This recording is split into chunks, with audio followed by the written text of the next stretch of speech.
as ever you can.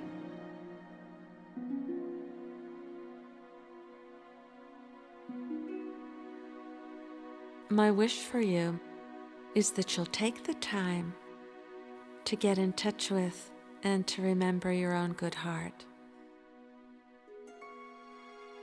Go forth, sustained by the knowledge that you are precious, you are embraced,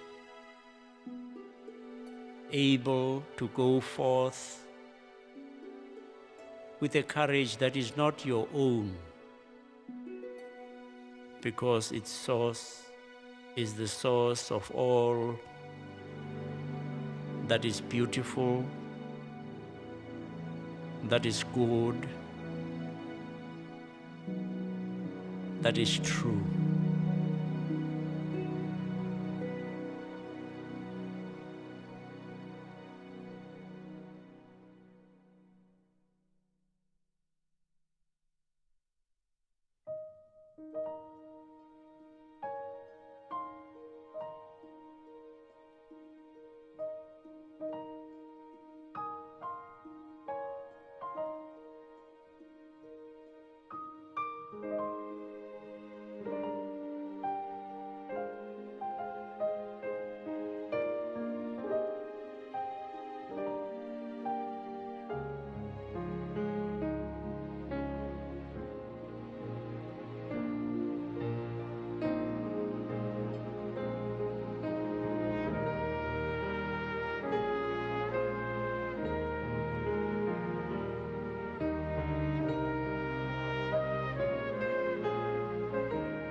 Aloha, kakahiyaka. Good morning, everyone from Honolulu, Hawaii.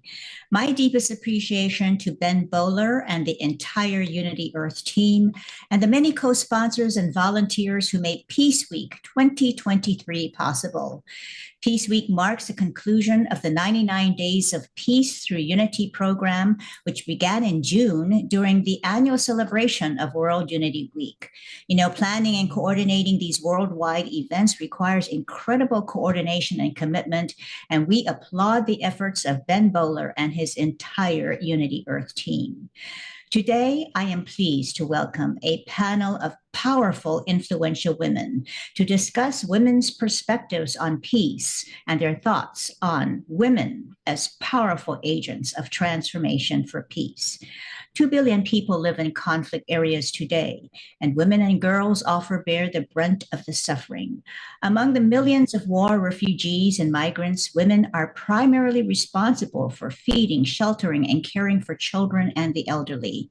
Women and girls experience conflict-related sexual violence, including rape, sexual slavery, human trafficking, forced prostitution, and other forms of abuse, and maternal mortality is extremely high in conflict areas. However, Women are powerful agents of transformation who, despite their marginalization and suffering in conflict situations, have important experiences and perspectives critical to attaining peace, but they are underrepresented in the peace process.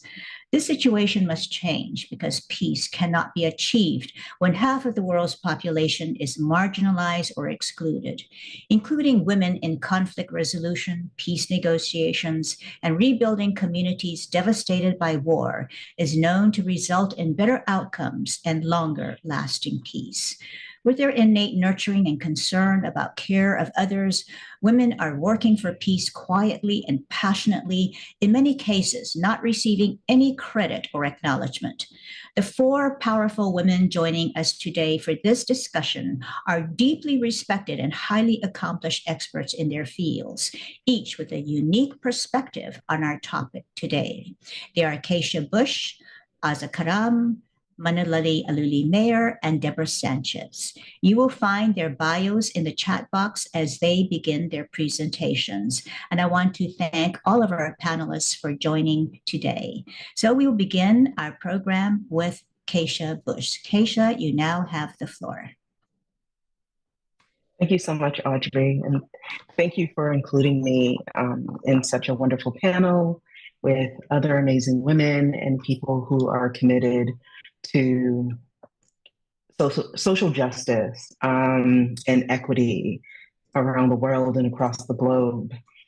How I'm going to do my presentation today is to sort of just talk about my own experience and work a little bit. I grew up in Boston, Massachusetts. I'm first generation American on my mother's side of the family. My family on my maternal side arrived in the US to Boston, Massachusetts in the 60s, fleeing persecution from Honduras. And my mother is a naturalized citizen. She came here as a child. And we, first generation of Americans on my mother's side, my dad is Black American, we grew up in abject poverty.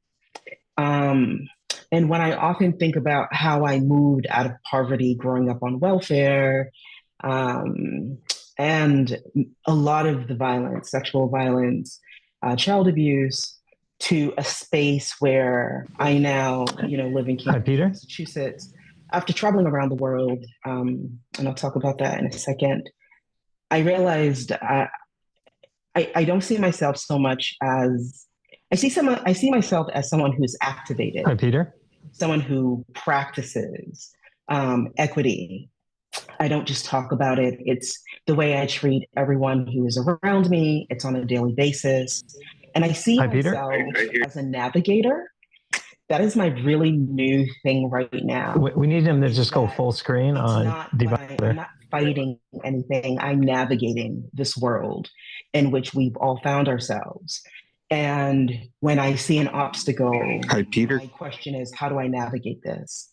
So let's jump forward. I used education, pursuing my education, an undergraduate degree in business, a master's degree in fine arts, creative writing.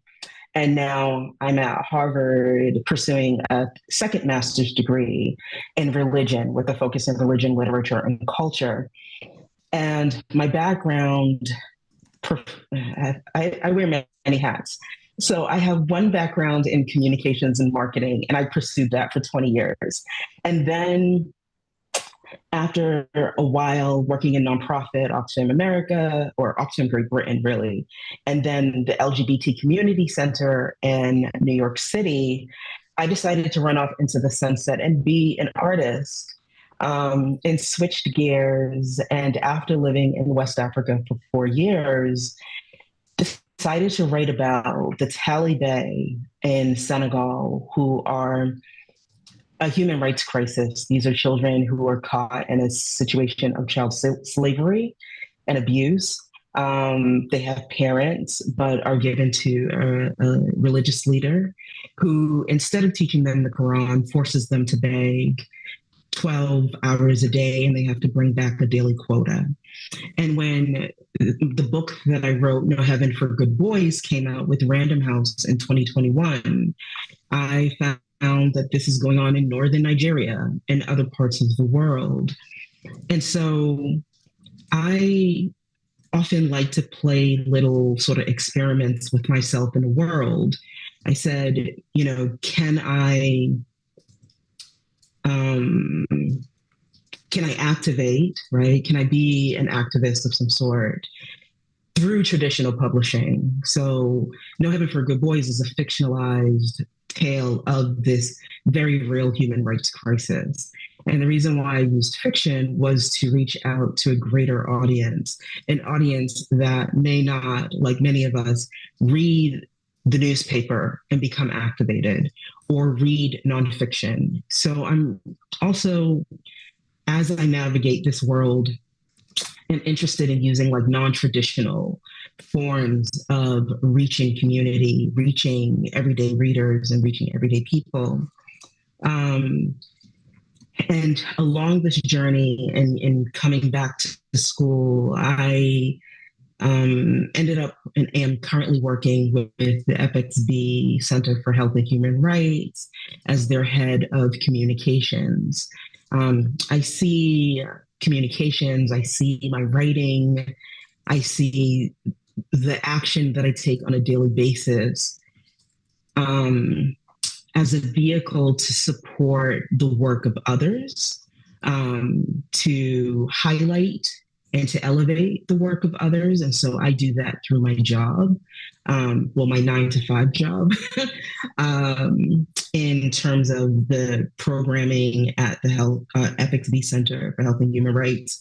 We have programs, but based on racial justice. So the Romani people who are a marginalized community, especially in Europe, and are, you know, one of the communities that are victims of the Holocaust, but are not often talked about. So like a double erasure for that community. Our programming includes reparations and showing the health, wealth, connection between marginalized communities and shortened lifespans.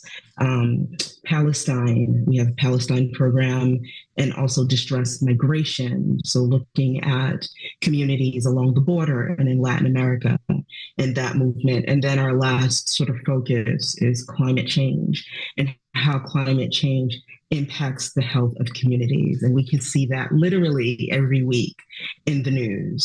Like, I don't think there's been a week where there wasn't a climactic event happening that is impacting communities, and most often marginalized communities at the center of that.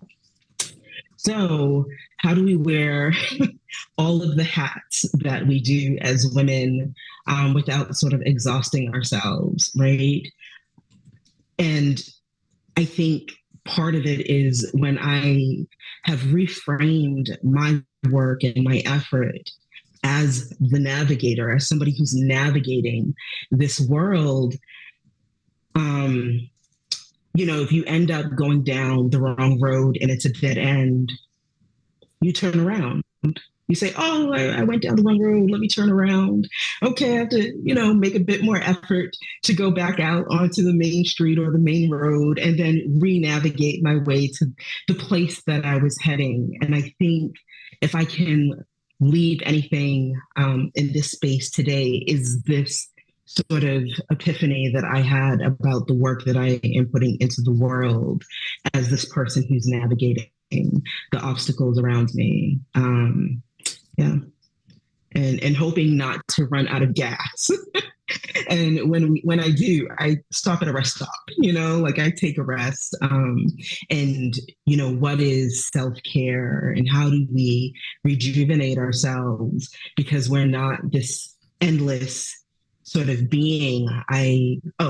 One other epiphany that I would share is I realized I'm not racing to my grave.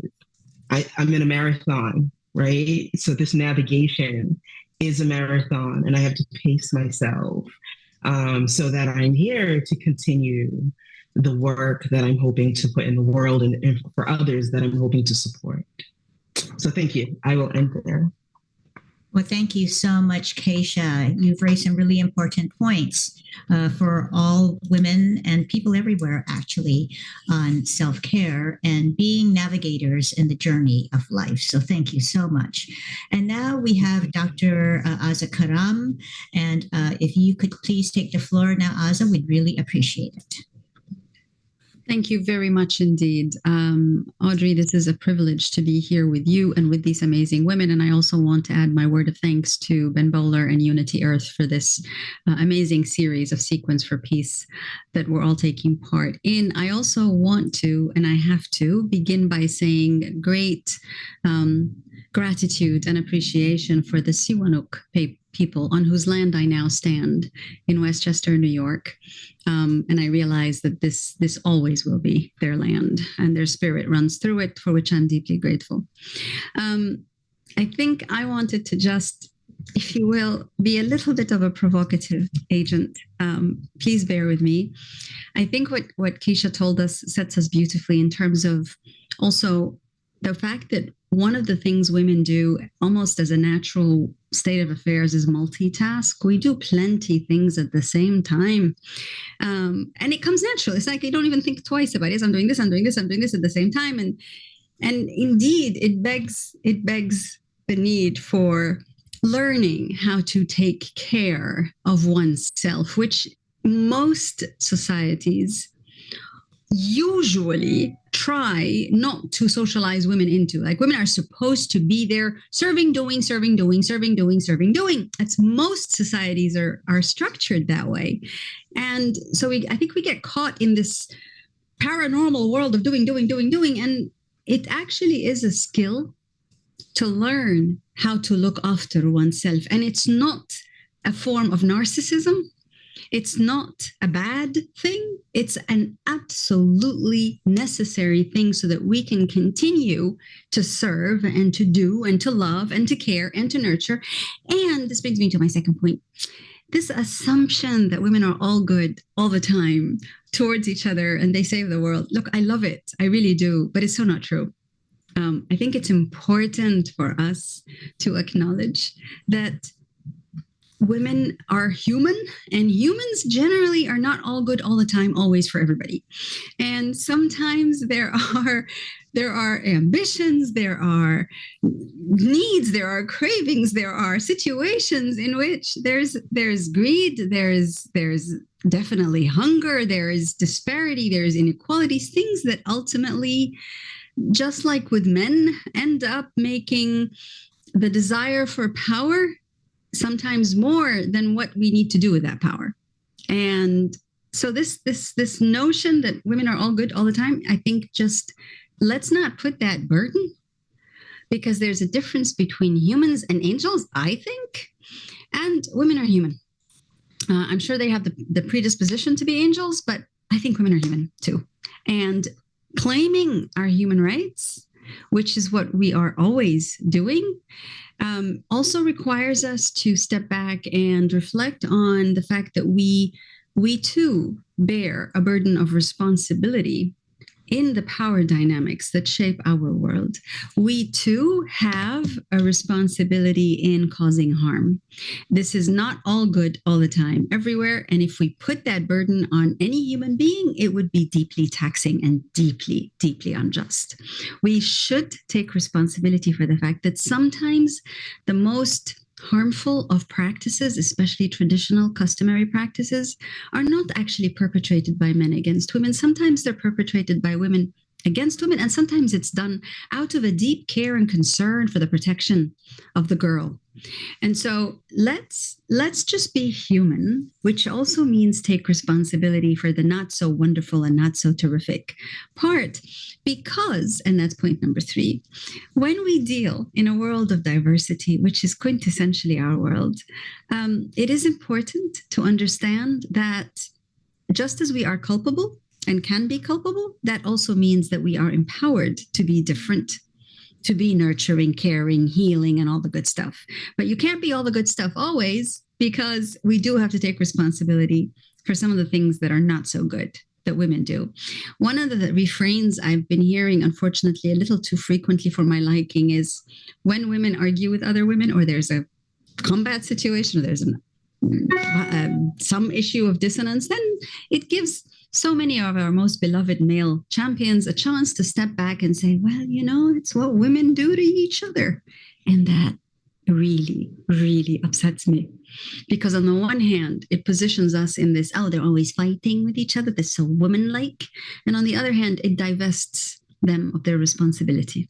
So the way to actually not find ourselves being told that or being confronted with that is to acknowledge that when we argue with one another, which is actually quite helpful and healthy, we have to do it in such a way that is ultimately an example for everybody else of how you can argue, disagree, but still be civil and still show care and still show nurture. Some women are superb at that.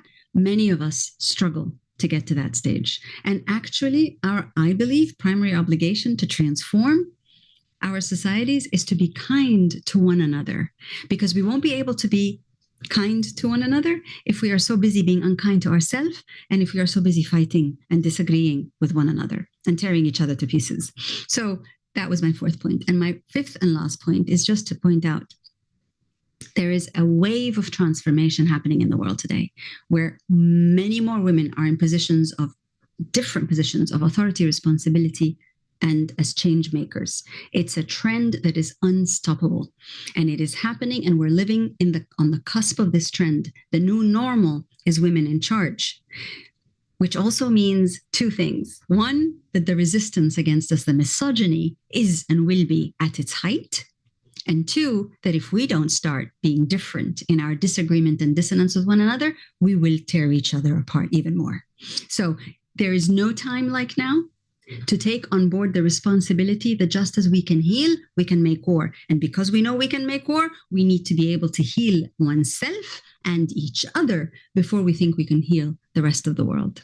And that is, I think, the responsibility we were created for. Doesn't matter which tradition, faith tradition we believe in. We were created to look after one another. And we were created to do so in a way that is fundamentally different and fundamentally complementary to the way that men do it. So we are different, but we are not different by being the same in nasty ways, but we are different because we can heal one another and each other differently. And that power we have to continue to tap on. Thank you. Thank you so much, Dr. Karam. And you also raise very important points that when women argue with one another, we can argue and disagree, but still be civil. And this applies across the board, across genders, not just women, and to transform our society with being kind. Very important words. And of course, where you mentioned that women are leading the way, and this is an unstoppable wave that is taking place, and we have to keep cognizant of misogyny, and that if we ourselves as women are not being different, we will tear each other apart, and we need to heal ourselves and each other. Very important points. Thank you so much for raising them, Dr. Karam. And now we will go to Manulani Aluli Mayer. So Manulani, you now have the floor. Aloha mai kākoa pāoi ku umauhoa. Aloha everyone. Happy Peace Week. Mahalo nui for this opportunity for Hawaii to weigh in, because as you've all experienced the kaumaha, the change that is Lahaina, we as Native people here have begun to understand the ancient name for Lahaina, which is Laha Aina, the place of prophecy. So let us begin this prophetic time with all of you as women ushering in Peace Week. So ne'e malie, let us go toward this topic with aloha in our hearts. I just want to say that I love, Keisha, your idea of reframing and the navigation is kind of like meditation, Meditation is when you can stop your mind and change your mind. Stop your mind and stop your mind. And I think that's what you're doing in navigation. I love that navigation. That's what's helped my people return back to cultural strength, is when we can navigate through open ocean currents, stars, winds, and each other's, and faith in each other. And I think that's what women bring inevitably, is this complete capacity to absolutely love each other, act dysfunctional with each other, but ultimately we are the healers, and we are the birth mothers. We are the yin yin yin. We are the Pachamama. We are the Papa Hanau Moku. We are the earth, and it's not a metaphor. You know, when we say Papa, we Papa Hanau Moku, we're talking about our mother, and I think that's the difference.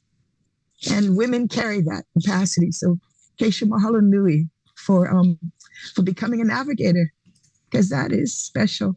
You'll find new shores and new people to work with, because it is, how do I navigate through this so that everyone survives? Blessings for your work, Keisha. Thank you for that. And you know what, when you navigate with others, we call that mutual emergence. It's ho'opono. We emerge mutually, and we cause each other's mutual evolution. And that is what the purpose of conflict is. Thank you, Azza. Thank you so much for that. The call to heal ourselves, so that when we do experience a conflict, we understand the actual purpose of it, which is unity. I think the purpose of conflict is unity. You'd think us Hawaiians would be so unified because we get so much conflict, but we're getting there. We're getting there because aloha is our culture, and aloha is the center of our practice here in Hawaii. You know, ulua e kevalina a ke aloha, one of my favorite olelo no iao proverbs. This one we offer it to Peace Week. It means loving is the practice of an awake mind. Loving is the practice of an awake mind. And I think that's what our responsibility is to the planet. And I think you're actually describing is a ma'aloma, to care and nurture ourselves so that we can care and nurture others. And ma'aloma for us in Hawaii is ma, the site of lama, which is a very, very unusual illumination, the idea of illumination. It's a lama is kind of like if you see a lama forest, it looks black, like it's burnt, but the wood is yellow, and it's a sacred wood. And ma'alama means to be kind of at the site of sacredness. So when you're in the site of conflict, Rumi said, we are both a disease and that which cures it. So I have learned my best lessons through conflict. So thank you for that reminder. You know, we went to Molokai this past weekend to empty my cousin's house because he died, Dr. Emmett Aluli.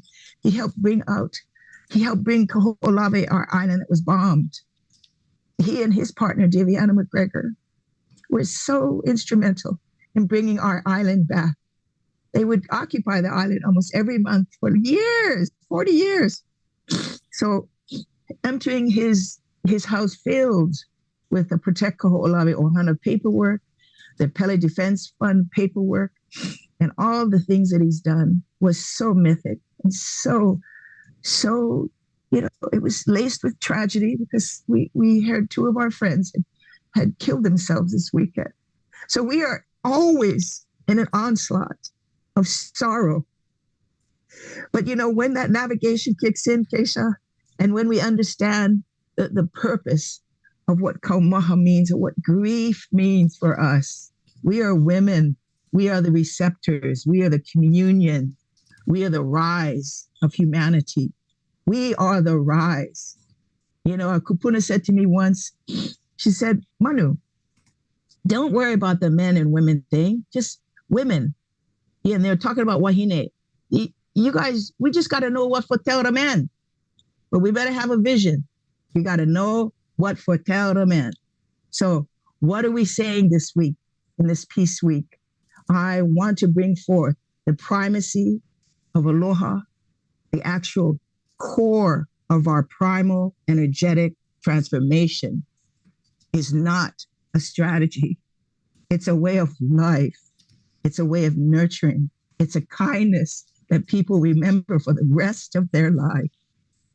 And I believe that is the center of what women bring. Because we're mothers, we're aunties, we're siblings, We're teachers. We are the people that bring peace to the planet. We have to take up that responsibility. And there is the wahine, the time of hine, of hina, the lunar capacity, the nurturing capacity, the ebb and flow of life capacity. So that is why we bear that responsibility. Thank you for that reminder. I bear that responsibility to ho'opono, to activate, to be activated, and therefore to activate others by my own principles and by my own embodiment of principles. In Hawaii, the embodiment of aloha, compassion, love, purpose is done by the embodiment of pono, which is truth, wisdom. So you get that truth, wisdom, and you get that love, compassion. They both go together. And that's what women bring. In this Peace Week, we here in Hawaii view Laha'aina, this time of radical prophecy, and we take that seriously. And this panel is part of that change. And so is your work, Audrey. Mahalo nui no kea ai pono, mahalo nui no kea ike pono. Thank you for these ideas, everyone. I look forward to your mana'o, Deborah, because of the work you bring to the world. So mahalo nui, mahalo nui, mahalo nui. So thank you so much, Manalani, and my sincerest condolences over the death of Dr. Emmett, your uncle, and he was such a force in Hawaii Nei. And we certainly send him our aloha in all the other realms that he now travels in. So thank you. My cousin. Your cousin. Okay, sorry. Yes. Thank you for that correction. And for your powerful words and the values and principles that you shared with us today, from the perspective of using the Hawaiian words, which ultimately the sacred values and concepts that we all share through all of the faith traditions are so powerful. And thank you for saying that, it's not a strategy. It's primal transformation. It's a way of life. It's a kindness. And, the people who bring forth peace to the planet and the nurturing capacity of women and the principles of the embodiment of truth, wisdom, and compassion.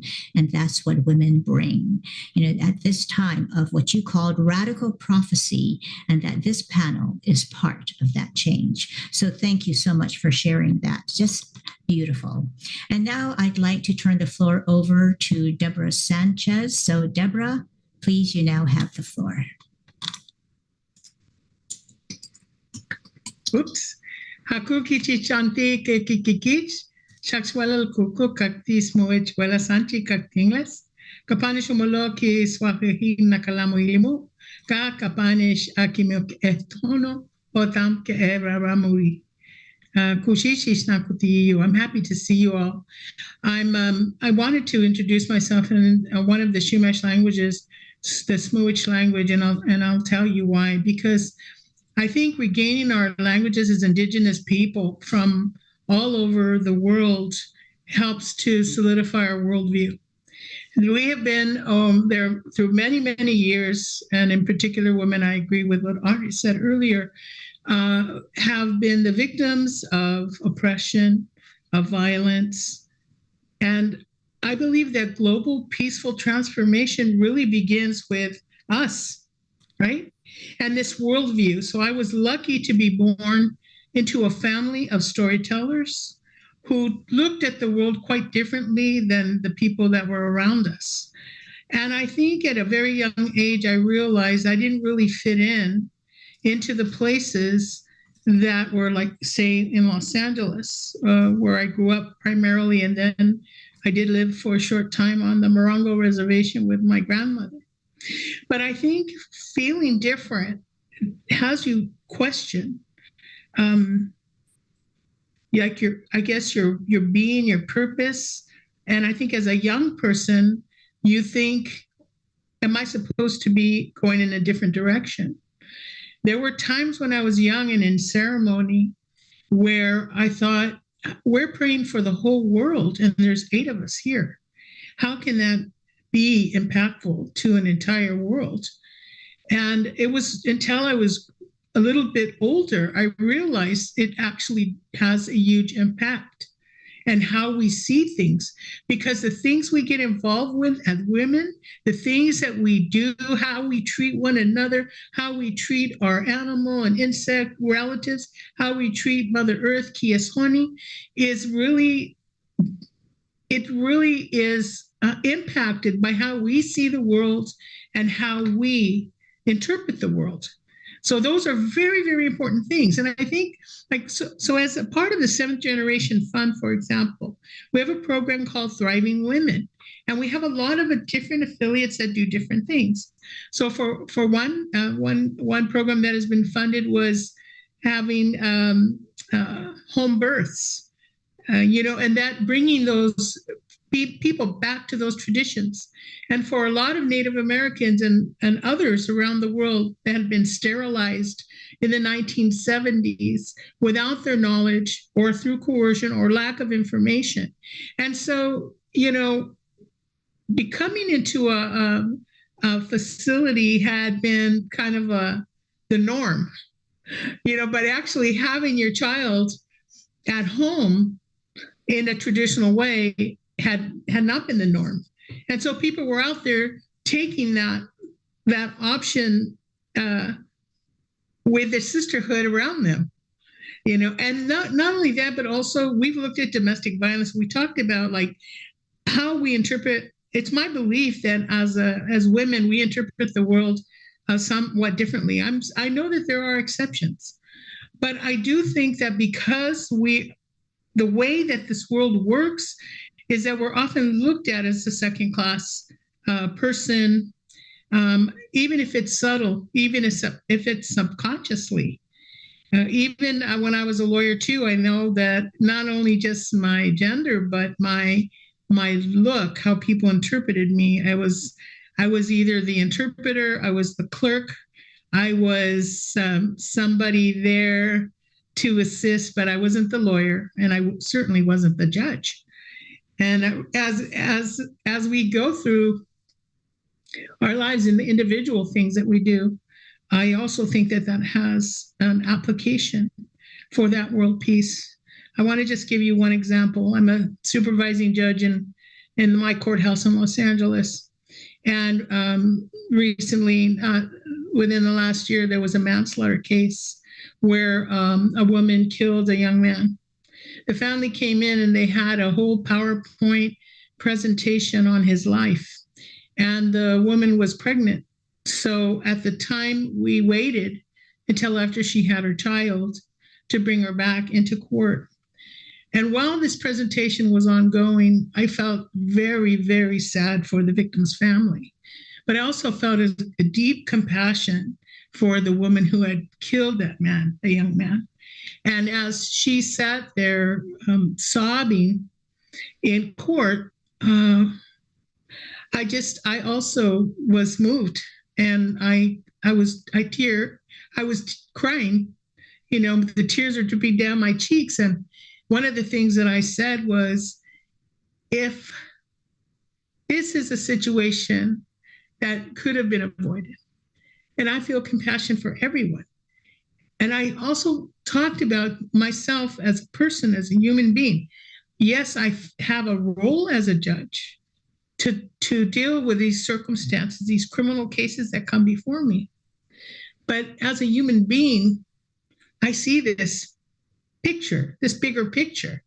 And so I said, some people may not think that crying is judge-like, but I said, but it is definitely a sign of my humanity and how I think about everybody here. So there's this way you have to sometimes have the courage not to be, I must have,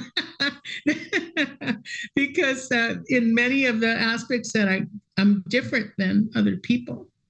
And I think there's nothing light about having compassion in our courtrooms and in these institutions. But I do want to bring up that in the history in the United States, when the Americans came and made treaties with different people, some of the Native American groups that when they went in, they said, "Where are you women? Where are you women?" Because it seemed odd that they would make agreements for a whole group of people without women being present.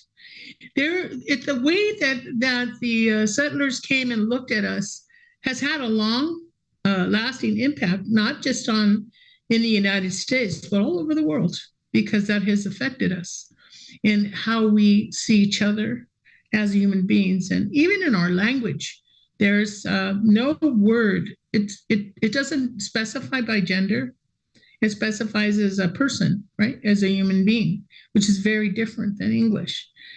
But I think what I wanted to conclude with is that in this peace that we have within, and so we carry that throughout the world in all of the work that we do, whether it be myself at the United Nations dealing with different affiliates across the world, or just in my own home and in my own community. All of these things bring us peace on a global scale. Thank you. Thank you so much, Deborah, for your beautiful words. And, we may wear many hats and undertake different roles in life. And the fact that you are not only an attorney, but a judge and have the ability to transcend your role as a judge and also express the compassion for the party litigants in your courtroom, it does indeed express your humanity. And of course, it's one of the great fears in litigation is that we break out in tears because you have to adhere strictly to the roles that you have. But I applaud you for your expression of compassion for all of the party litigants. So thank you so much for that. And now we will go into the question and answer period. And I can see that we will have a very exciting time with our questions here. So I'm going to open the floor for the next 30 minutes to questions and answers. And we have already a question right off the bat for Keisha Bush. And the question, Keisha, is thank you for your presentation. And you spent some time in Senegal researching your book about the Talibe boys. And Senegal has been a conflict area off and on since the early 80s. And what were your impressions about the status of women in Senegal and their roles in peace? Thank you for that question. I was in Senegal from 2004 to 2008, and I remember a little backtrack. When I was there, I did not consider myself a writer, didn't think that I could be a writer, even though everyone said, great emails, Keisha, you should be a writer. I was like, what are you talking about? So I wrote the book from memory after I returned to the US in 2010. Or 2008, and then I wrote it in 2010. But regarding women in Senegal, I think that was such a great experience for me. So, I had friends who were Senegalese. I had American friends, and I remember hanging out. I had a group of women, expats from all over the world. And I remember, especially Western American women had really strong opinions about Senegalese and African women. And I remember conveying one of these opinions. I had no idea what it was at the time, but I conveyed it to a Senegalese friend of mine. And she looked at me and she goes, Keisha, you need to go home to your own country and fight for your own rights. Because Senegalese women, for example, the Chief Justice was a woman, and this is back in 2004, 2005. Whereas the Chief Justice of our own Supreme Court, we've never had a woman who is the head of our Supreme Court, right? That still hasn't happened. And so what I saw in terms of just, Senegal is going through things even today, but what I found when I was there was an energy, amongst the people, amongst the community and citizens for their equity. And when their political figures were not in line with what the people wanted or want, the people will protest. And that's what we're seeing going on even now today with the current president. Power is very intoxicating. And although you may have only 2 terms, I think it's 2 terms, even the former president wanted to extend his stay and then put his son into a position of power as the next president, and then people pushed back. So what I found in Senegal, and what's really interesting about the Taliban situation when I was living in Senegal, and I would try to talk about why are these children being treated this way?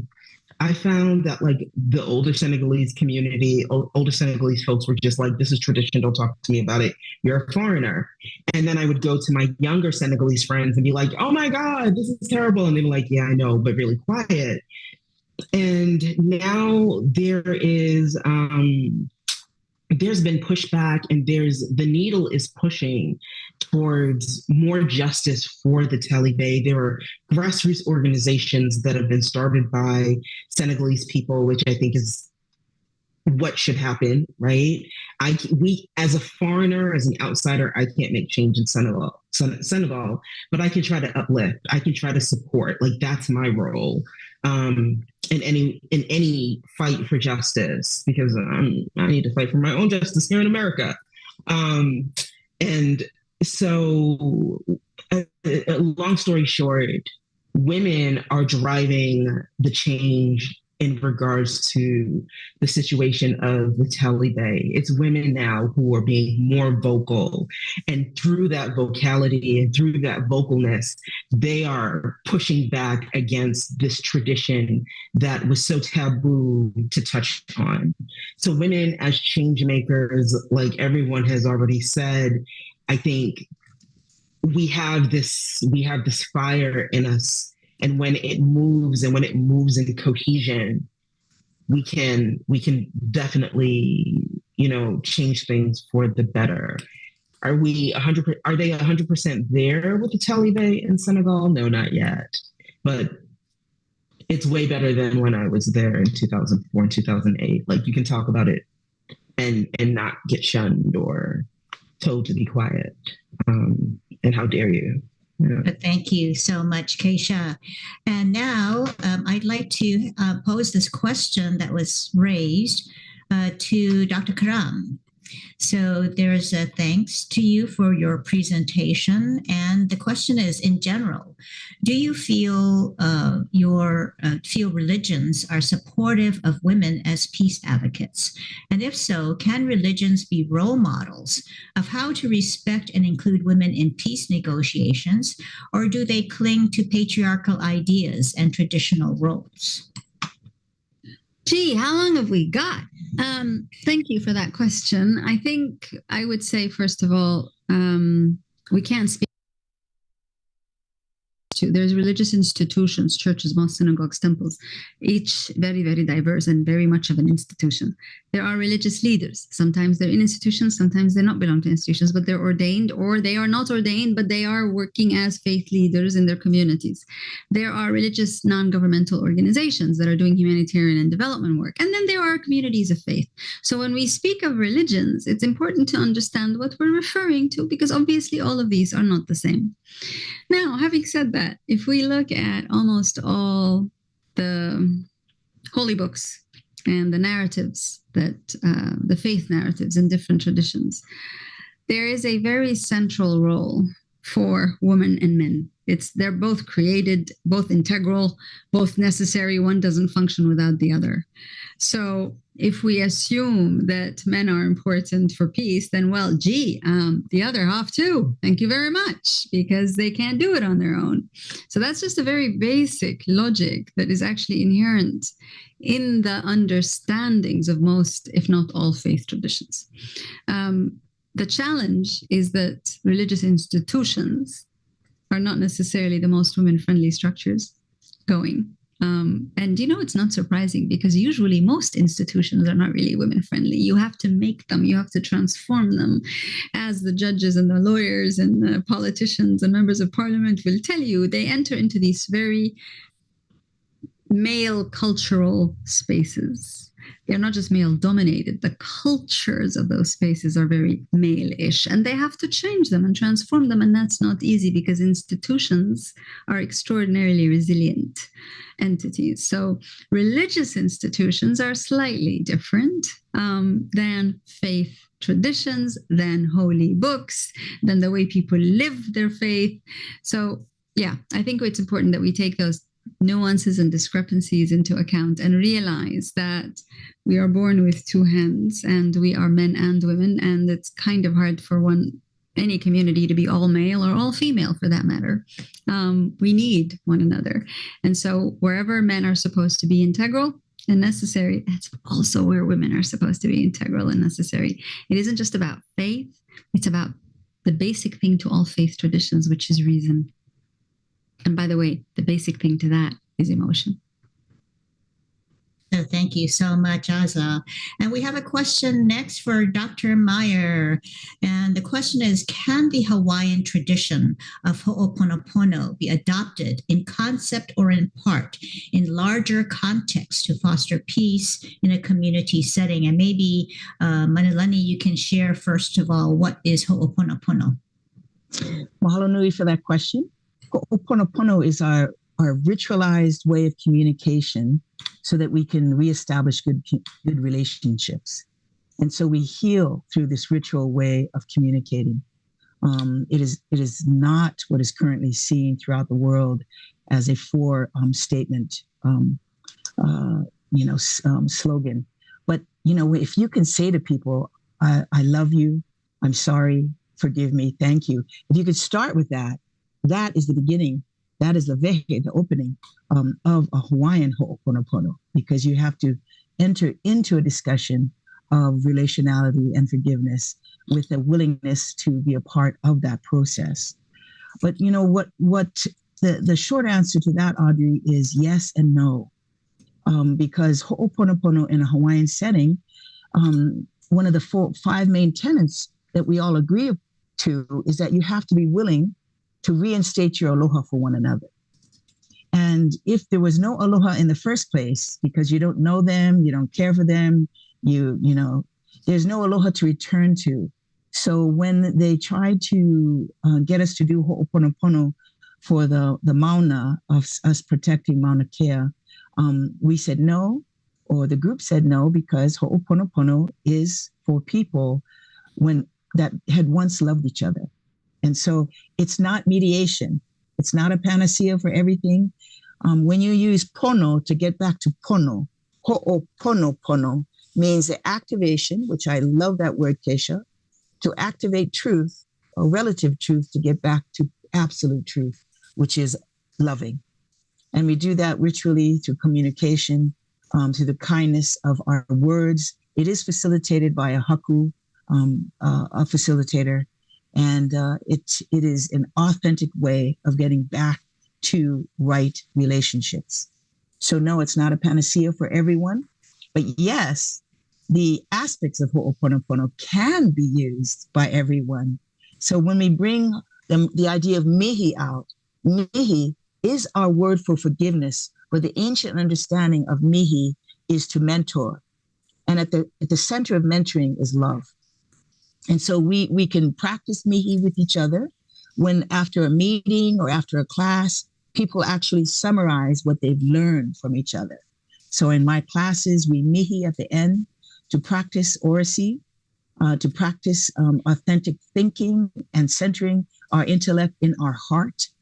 We have absolutely keen on this practice. And then ho'opono, which is the activation of truth-telling at all times. Truth is recognized. You don't vote whether people are telling truth. You just recognize, and truth heals us. So another aspect is kukulu kumuhana, which is what Deborah, your people did when you prayed for the whole world. That's kukulu kumuhana for us. When you pull energy, kukulu kumuhana is you pull that energy of intentionality for a specific purpose. These are old and ancient ideas. We are accessing our cultural rejuvenation and our cultural strength through our language. So for me, it's not so much about speaking our language, it's about understanding the key principles that have kept Hawaiians unique and evolving. We are in evolution right now, and Ho'oponopono is one of the tools for peace and peacemaking, but it's not a panacea for everybody. But the principles are universal, and that those are key. And I think that's what Indigenous culture can offer the planet, because Indigenous is not a separate idea. Indigenous simply means continuity. Those that continued specific to a place. And philosophically, indigeneity is about continuity. We call it mo'o. Mo'olelo is our word for story. Mo'opuna is our word for grandchild. Mo'okuauhau is our word for genealogy. So how do we continue on this planet? We learn how to love. And there it is. Thanks for that, Audrey. Mahalo nui.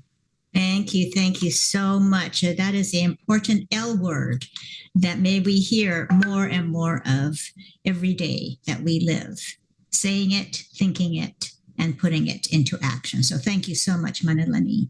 And there's a question for Deborah Sanchez. And the question is, can you share your thoughts on how Indigenous female elders are regarded in their communities and their role in fostering social peace and harmony? Yes, absolutely. There are a lot of women elders groups that go to different places and talk to communities about I guess, that continuity that we were just talking about. And one of the things that I think that they are held in high regard by most traditional people.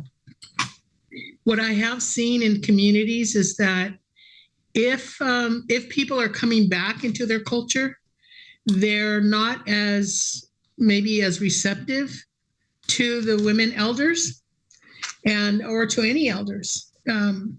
They've been separated from some of the traditions, and so they're trying to find their way. And I think that to the credit of the elders that are there, attempting to help people find their place in the world, is that patience. I think that a lot of us have talked about the younger people that have been separated from cultural and even ourselves, because we can't live the way we lived. We can't do the things we did.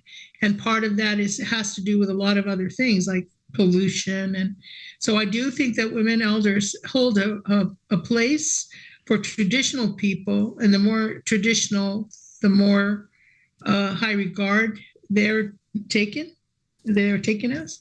But I do see kind of I don't know if it's a trend, it's anecdotal, it's observational, that there is when people have been separated from their culture, it creates a conflict sometimes in maybe how they see themselves in their individuality versus a communal or community-based way of living. Thank you so much, Deborah. And we have a general question to anyone on the panel. What institutions and structures need to change the most to pave the way for women's further participation in the peace process? Is it governments or just society in general? Now, that's a big question. Who would like to answer?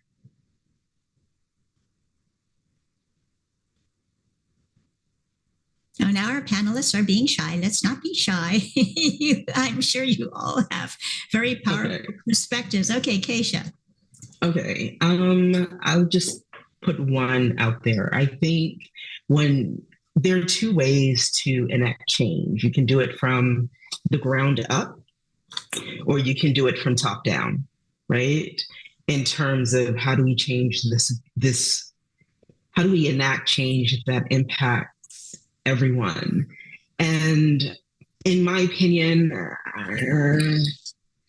if we're talking about America, because that's where we are for the most part right now, I would say government. But it's so interesting because government and corporate America, it's like when you say one, you're saying the other. Okay? So somewhere in that space, I would say change, because the people have again and again tried to make and enact change. Collectively, we have the radical movements of the 60s and 70s, which we dubbed as the civil rights movement, but it wasn't just Black people. It wasn't just the Black community.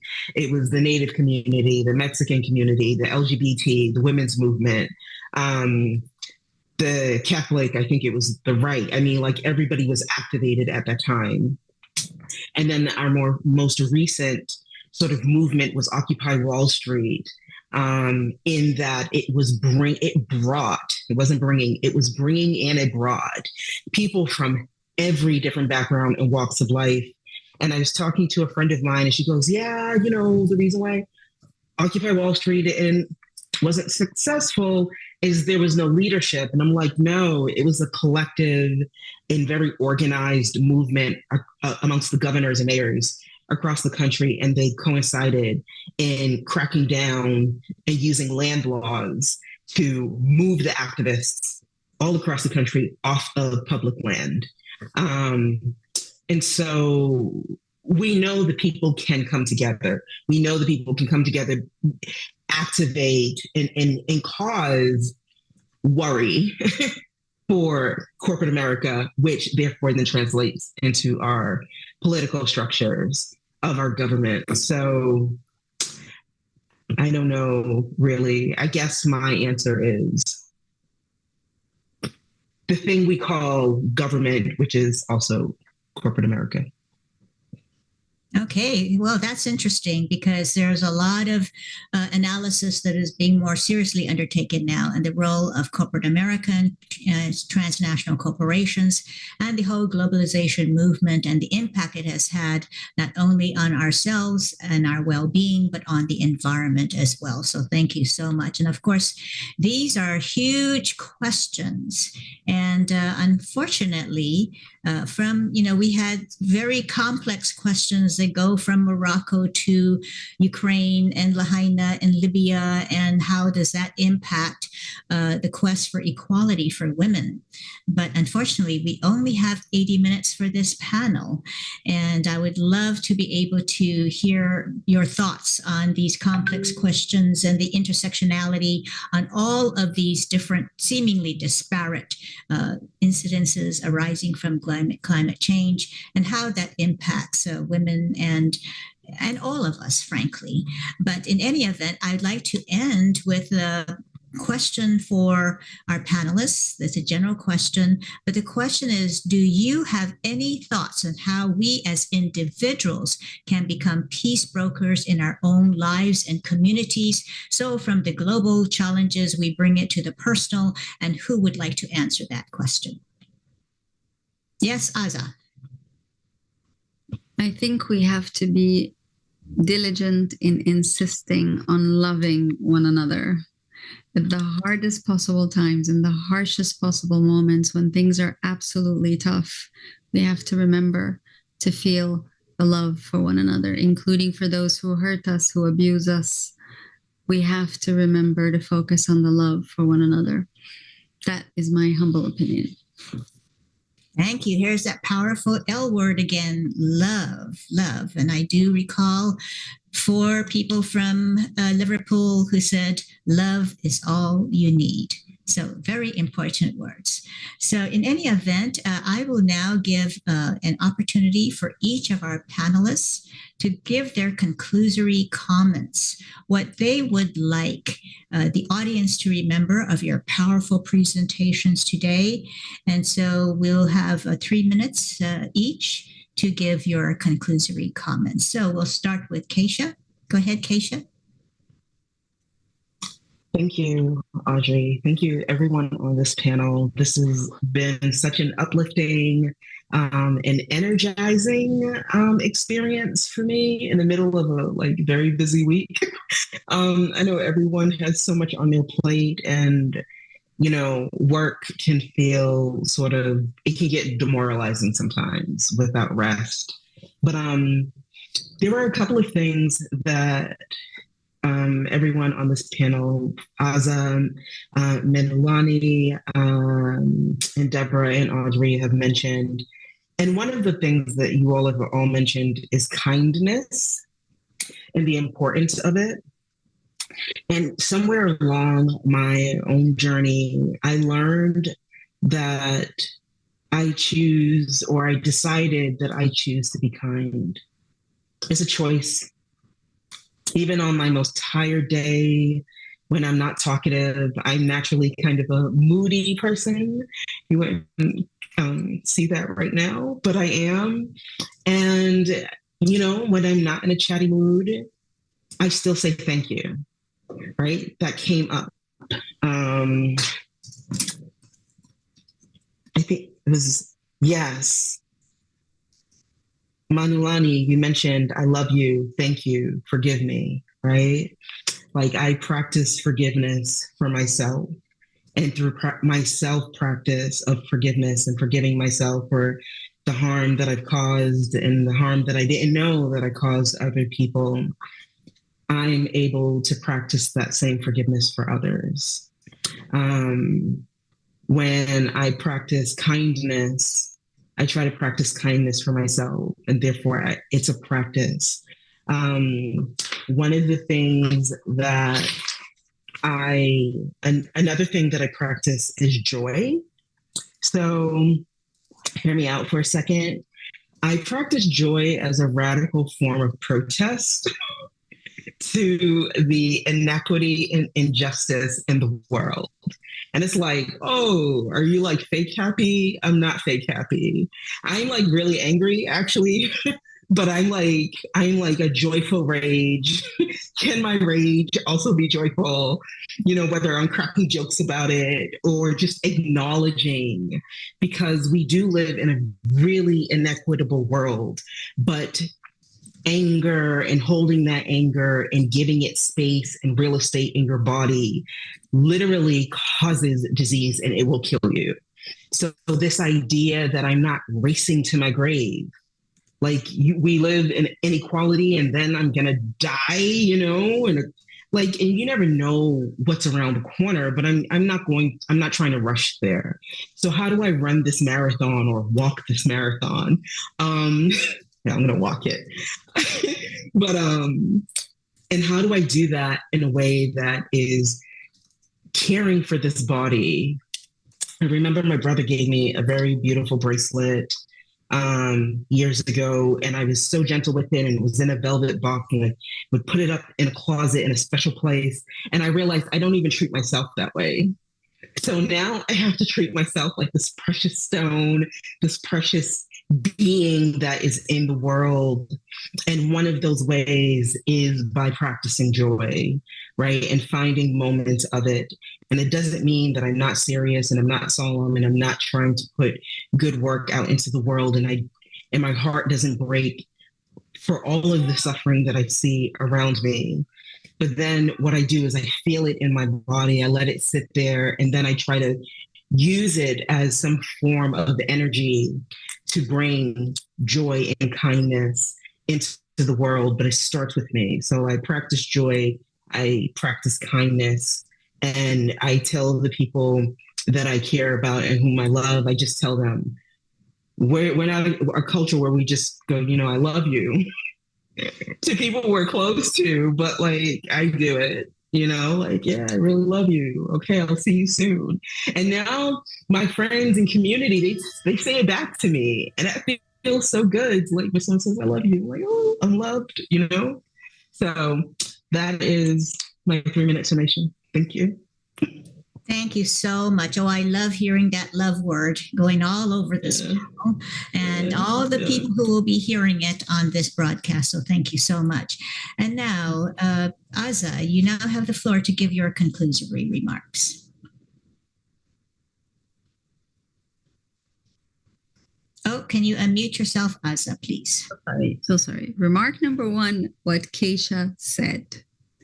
Remark number 2, I think women have an obligation to care for themselves and for one another, and to exemplify and uphold the way that they care for one another, because that will be the root of the transformation that we need for point number 3, which is we have to look after this planet. We think we can. We need to show it. And therefore, we need to care for the whole of the planet. Begins with oneself, and then one's own gender, and then everybody else. Thank you. Thank you so much. And Manalani, your conclusory comments, please. Okay, gang, everything matters now. Absolutely everything. So please understand that energy begets energy, begets energy, begets energy, begets energy.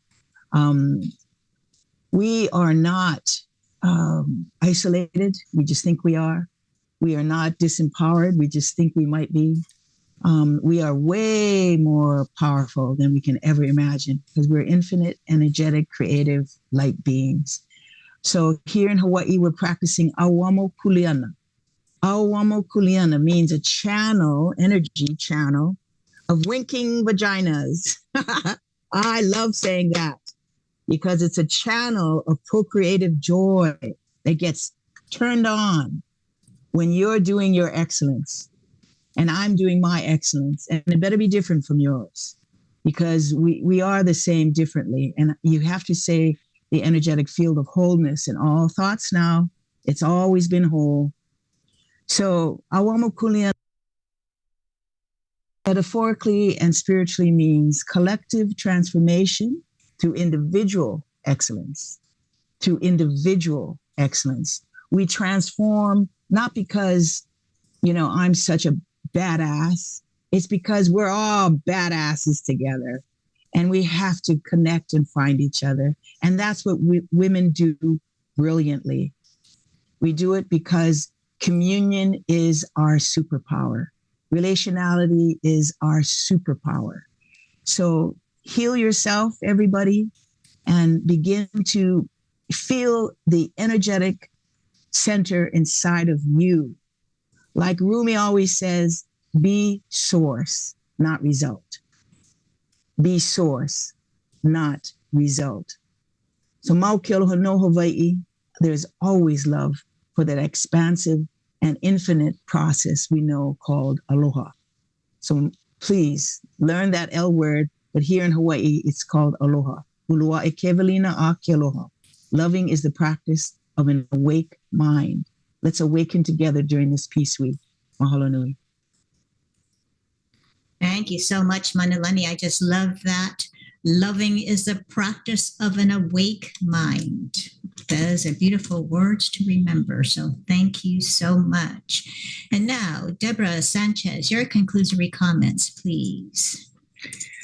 Yes, I think, I didn't get a chance to really talk about it, but I do want to, I think that what I would love everyone to come away with is that these structures that are set about globally, all over the world, that are not conducive to bringing people together to love, to care for one another, I believe that we can actually manifest a different world by exactly not only just what we believe, but how we do things.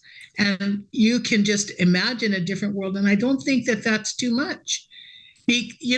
For example, one of my friends, Anatsu Taylor, who's an author of a book about racism, she said, you can't find justice in the redistribution of stolen goods.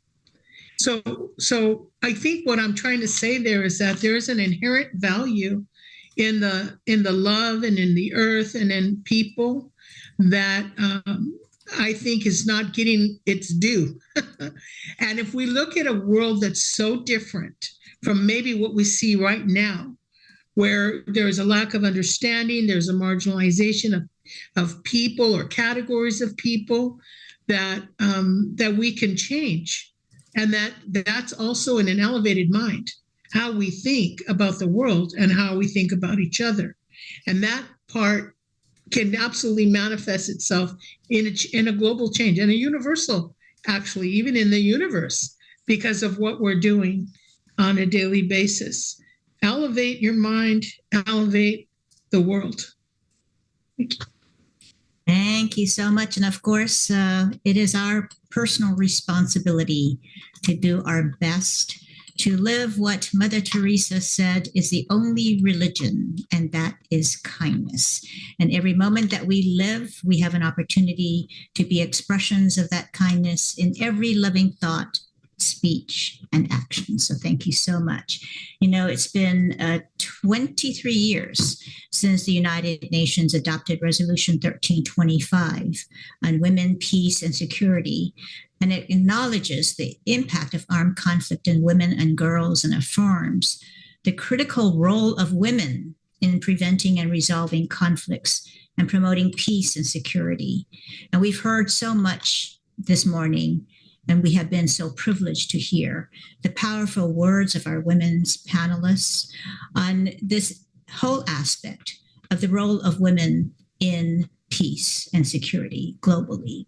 So Resolution 1325 and the 9 subsequent reaffirming UN resolutions address how states must ensure that women at all levels of decision-making are full, equal, and meaningful participants in the peace process.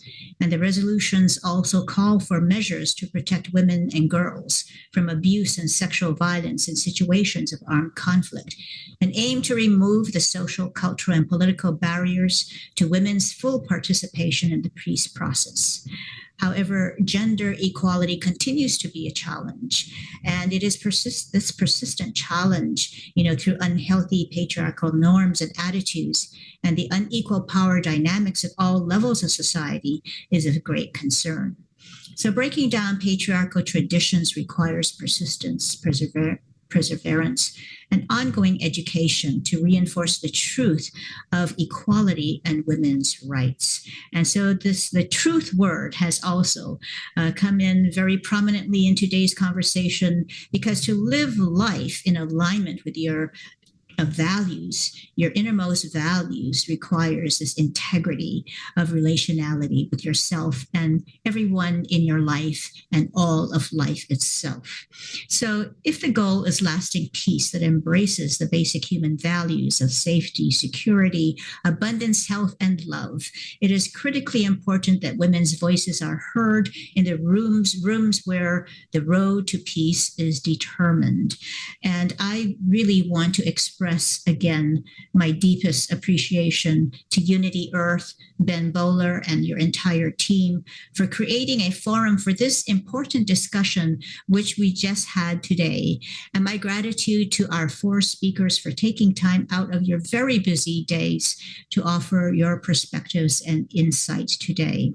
And as we move through our many global challenges, we must remember that peace does begin with each individual, and cultivating love, harmony, and peace in our hearts affects our families and our loved ones and grows to touch our communities, our leaders, and society. And this is what we mean by global transformation. Just as a pebble, a seemingly singular pebble being dropped in the water creates a beautiful radiating pattern, so too can our loving thoughts, loving speech, and loving actions move outward to generate beautiful expressions of peace and equality for all. So thank you so much, everyone, and aloha nui loa. Much love to all of you from Honolulu, Hawaii, from California, that is Deborah Sanchez, and from Manilani, I, of course, are in Hawaii, and Keisha and Azza Karam are on the East Coast. So we have gone trans-Pacific and transcontinent today, and to embrace the whole world with the powerful words of these powerful women. Thank you all so very much. Aloha. Bye-bye. Aloha.